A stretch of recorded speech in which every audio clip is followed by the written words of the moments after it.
You've probably heard of white noise, that constant hiss people use to block out distractions. But brown noise is different.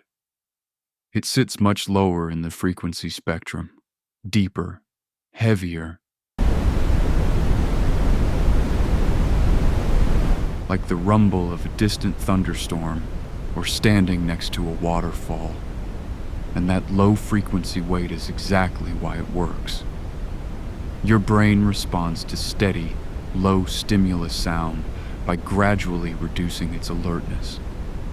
The constant rumble gives your mind something neutral to rest against, so your thoughts have less room to spiral. That's why I build almost every sound on neural blanket around it. Try it tonight.